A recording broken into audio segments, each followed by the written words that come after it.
Hi there, my name is Stephen Townsend. I am a site reliability engineer working at IAG, which is Australasia's largest general insurance provider. SRE is still pretty new for me. For the majority of my career, I worked as a performance engineer. I also blog and have a podcast called Slight Reliability, where I share my journey learning about SRE from the beginning. Today's session, very simple in structure. I'll start with a brief introduction to site reliability engineering. Then I'll share the details of our benchmarking reliability experiment that we've been playing with at IAG. And lastly, I'll finish by summing up the key lessons that we learned and what you can take away. SRE stands for Site Reliability Engineering, and it was started by Google back in 2004. There was an observation that developers were applying all kinds of cutting-edge techniques to the way that they delivered software, but the same kind of innovation wasn't happening in the operations space. And it also wasn't scaling to meet the growth happening at Google. So SRE is about taking the mindset and techniques used in development and applying them to the world of operations. SRE is now being adopted by organizations all over the world. It is one of the current buzzwords in the industry. My own definition of SRE, having been trying to apply SRE concepts in a very different organization than Google, is that it's about improving the lives of customers and colleagues through the lens of reliability. When we talk about SRE, it's helpful to clarify what reliability is within the context of software services. I like Niran Desai's definition. He's a staff SRE at Google of reliability, and it consists of three aspects: how available my services are to my customers, how well my services perform, and the absence of errors and failures, which is correctness. SRE is an uncomfortably wide domain of knowledge. Some of the areas I've come across so far include observability, which is about our ability to understand both customer and system behavior and to track whether or not we're meeting business objectives. This is another buzzword, but I do think it nicely encapsulates the idea of monitoring, but in a wider context. Another concept of SRE is that production incidents will occur, and our job is not about trying to prevent all the incidents from happening, but improving how we respond to them and the impact that they have on our customers. Incident management is probably the area in SRE that I'm weakest at, but it's an extremely important part of creating highly reliable services. A common event that triggers incidents is when we make changes to our technology. In other words, when we release. There are all kinds of approaches and technologies that we can use to reduce the risk of impacting our customers when we release. Release engineering is also about automating and streamlining our release process so we can release in smaller batches more often, and each of these batches carries less risk. Performance is the area I am, not surprisingly, the most confident in given my background. Performance is about measuring and improving how fast, scalable, and stable our services are. And a big part of that is tracking down bottlenecks within very complex distributed systems. Organizations all over the world are growing in scale and complexity. Hiring more people to try and keep up with that, it doesn't scale, which is where automation and simplification come into play. The goal is to decouple the scale and complexity of an organization from the number of people required to run it. It also helps to improve people's jobs by removing repetitive, tedious tasks, which we call toil, and freeing people up to do more interesting work. Another SRE concept is to embrace risk. There is a culture change from risk is bad, we must avoid all the bad things from happening, to thinking about what is an acceptable level of risk.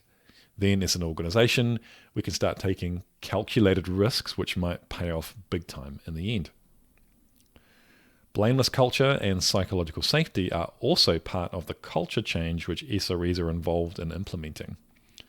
You can't experiment and collaborate safely to improve ways of working if people are being blamed for things going wrong, or if failures are seen as a purely negative thing and not a chance to learn, or if people don't feel safe to provide their input. SREs also build tools and products to make the lives of their colleagues and their customers easier. This could be anything from process automation to observability platforms, coding frameworks for instrumentation, for example, or even learning portals to uplift SRE knowledge. Not everything can be distilled into a product, but when it works, it enables more people to do better work faster and simpler. And lastly, if you've read anything at all about SRE, you're bound to have come across the concept of service level objectives, or SLOs. I won't go into detail today, but the idea behind it is to align technical service levels with business objectives. They provide a North Star to guide your technology decisions in the right direction. Now, imagine you've just joined a brand new SRE team and you've been asked to bring to life the concepts of SRE in your organization. Where do you start? That was exactly my situation 10 months ago. I was part of a brand new 4-person team. None of us had any SRE experience, and it was up to us to learn and make sense of things and figure out how to go out into the organization and make a difference. Over the course of several months, we rapidly uplifted our knowledge. We began experimenting with different teams to try and figure out how to make a difference. Some of the things we tried outright failed. Most things we tried were more difficult than we thought and were less impactful than we'd hoped. But one thing really stood out in terms of providing immediate value and getting teams excited about reliability. The idea behind the reliability benchmark was for our team to go in and take a snapshot of the current reliability of another team's application or services. It was a chance to do something hands-on, to provide some tangible value and to identify pain points and opportunities that we could work on together. We looked at a number of different lenses, starting with the 4 golden signals: latency, how long were things taking, resource usage, saturation, error rates, and the volume of load, traffic.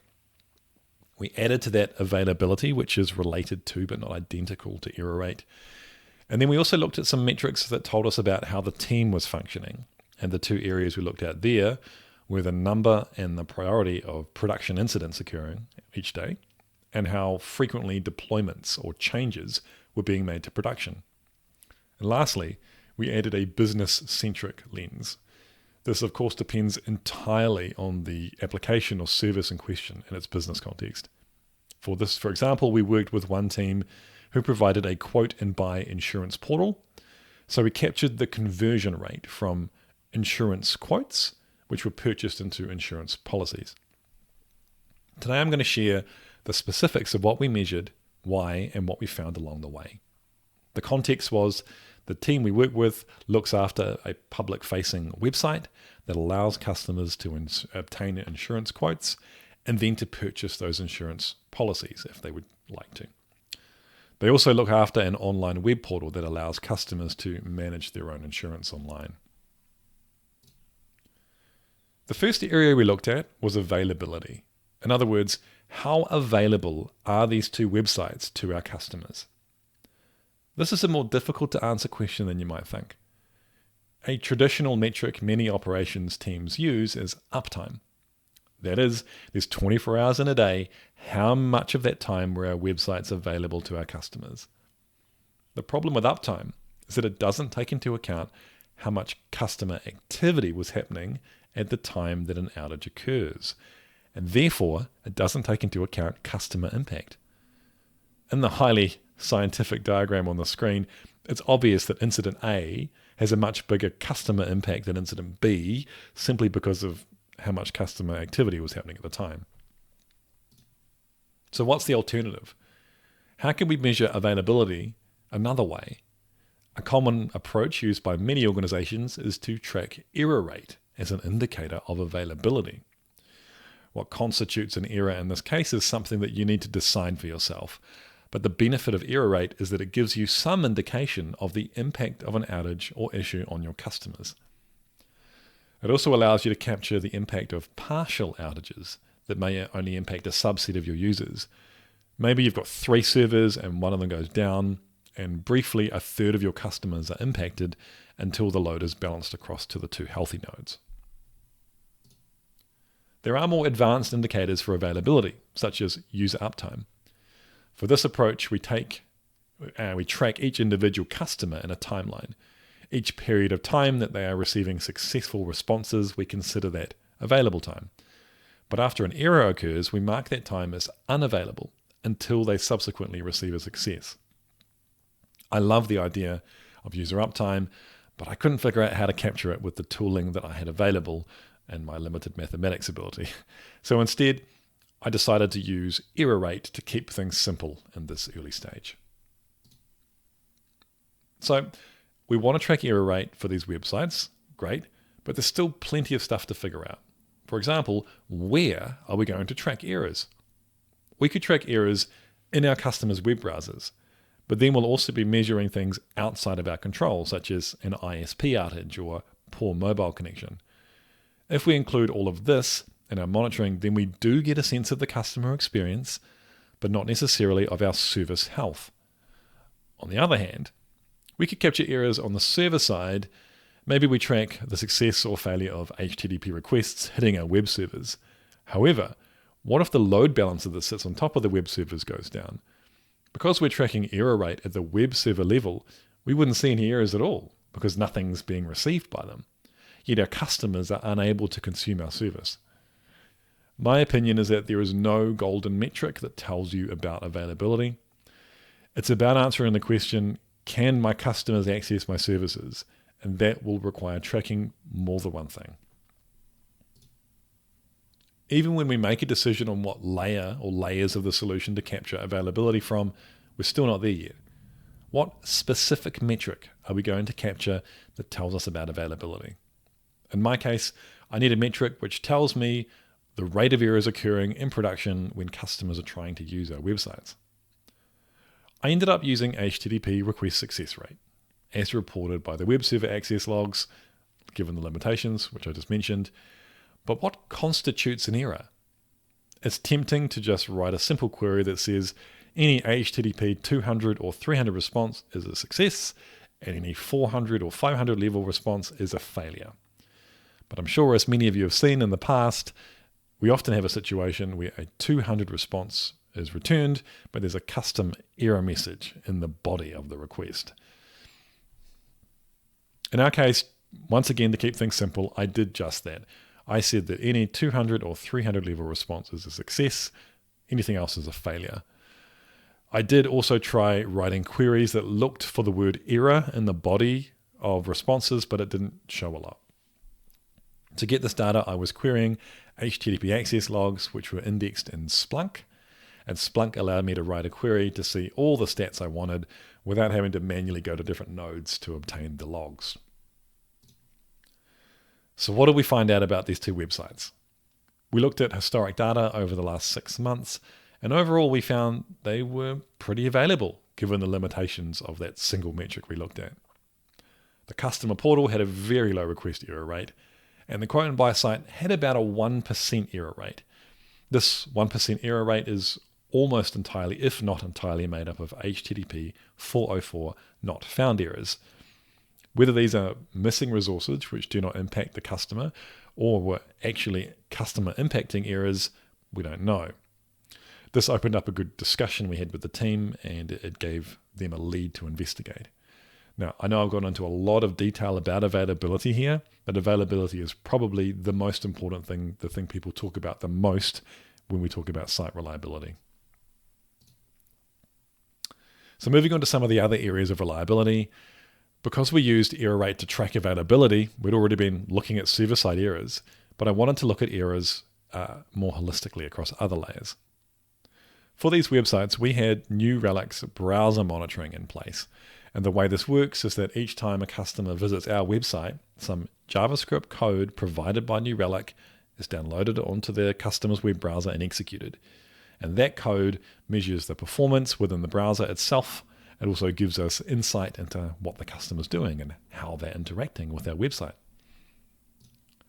The websites are single-page applications, which means that they themselves include quite a lot of JavaScript code, which is also downloaded and executed in our customers' web browsers. What this browser level monitoring showed us was that approximately 1 in 10 times a customer clicked anything on our websites, there were a series of JavaScript errors firing off in the browser in the background. Now, at this point, we don't know whether or not these errors were negatively impacting the customer or not, but even if they weren't, this is a whole lot of noise which would mask an actual JavaScript error impacting the customers. This was the first really interesting finding and a real opportunity for improvement. We discussed this with the team, and over several weeks we learned a couple of other things. Firstly, the websites were constructed using an internally built framework about 5 years ago, and there was no one left in the organization who really knew much about the framework. So fixing it wasn't going to be straightforward. This is a clear example of the impact of technical debt. Secondly, IAG pays a third-party company to run bots against our quote and buy websites in order to track prices over time. And it turns out that these bots were running UI-level automation against the websites using an extremely outdated version of Internet Explorer. And because of this, many of these JavaScript errors were happening to the bots rather than to real customers. Latency is just a measure of how long something takes to complete. Latency can be measured at many different timescales, from nanosecond timings of CPU operations to hours of processing for batch jobs. For these websites, we wanted to keep it as simple as possible and focus on the customer, so we benchmarked how long each step of the customer journey was taking. And in order to capture this as accurately as possible, we once again used New Relic's browser monitoring. This captures that full experience of our customer as they interact with their browser. The metric we chose to use was time to DOM interactive, which basically tells us how long it takes between a customer clicking something on our screen until they're able to proceed with the next thing. This includes the time spent in the browser itself, executing JavaScript code, rendering to the screen, and it also contains the time spent server-side processing API calls. To exclude outliers, but to still get a sense of what poor response time looks like, we picked the 90th percentile as our metric. It's not perfect, but again, we just wanted to do something simple to start with. Some custom interactions were taking up to or over 10 seconds. It's not great, but it was useful information. But the majority of this time was being spent in downstream services, which were outside the control of the team that we were working with. So although there's plenty of opportunity here, because of the team's lack of autonomy to do anything about it, we weren't really able to act on this finding as quickly as I would have wanted. And that to me is a useful observation. Observing reliability is great, but what's even better is having the autonomy to do something about what you find. And that concept of ownership and autonomy crops up constantly in the world of SRE. Saturation is about how utilized our hardware and software resources are. In terms of hardware, this boils down to CPU, memory, disk, and network.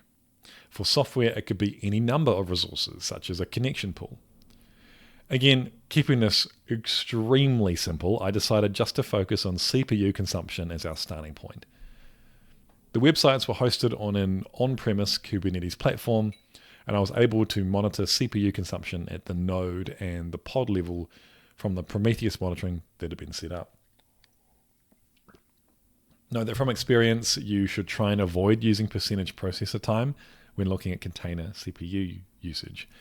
But because the Prometheus version was out of date, I didn't have the metric that I wanted, which was percentage throttle time. Much like availability, we didn't find anything of concern relating to CPU usage on the pods hosting the app or the underlying nodes. CPU usage was in the realm of 1 to 2% in both cases, even during peak times. In fact, we did find that the underlying nodes, which service dozens of other teams' applications as well, were massively over-provisioned in terms of CPU. This could become a huge cost overrun if we attempted to lift and shift this platform into the public cloud. The second really interesting finding was how many incidents the team were dealing with daily. I was able to query ServiceNow to find out about incidents that were assigned to and closed by this team over the past 6 months. And one of the things I noticed was that there were no P1 or P2 incidents at all, but there were roughly 2 or 3 P3 or P4 incidents happening every day. When we raised this with the team, we learned that most of these incidents took hours to be investigated, but almost always required no action at all. They were actually business rules being broken and returning an error, which was incorrectly being classified as a technical incident. You could describe the situation above as death by 1,000 cuts, and I suspect that this is the case for many organizations all over the world. It's not the P1 or P2 incidents that drag the organization down, it's the overwhelming amount of time required to investigate and remediate less critical issues. This is a perfect SRE opportunity for simplification, automation, and improving the lives of our colleagues. We identified 2 opportunities to improve the situation, and neither of these involved implementing technology. The first was an education uplift of the call center staff so that they were clearer on the errors our customers were receiving, and maybe we could improve the error messages themselves. The second was improving the documentation and knowledge base articles, which were currently pointing people in the wrong direction. Another area we looked at was how often the team was deploying to production. We learned that the team was deploying to production about once a week, which in itself didn't tell us much other than that there's an opportunity here to release even more frequently. The more often you deploy to production, the smaller the change, the less risk carried with each release, which isn't an SRE concept necessarily, it's just good practice, and it's fundamental to DevOps and to Agile. Tracking production releases alongside the other aspects we've just seen is helpful to understand whether the changes that we're making are impacting our customers. For example, do we have incidents that coincide with deployments?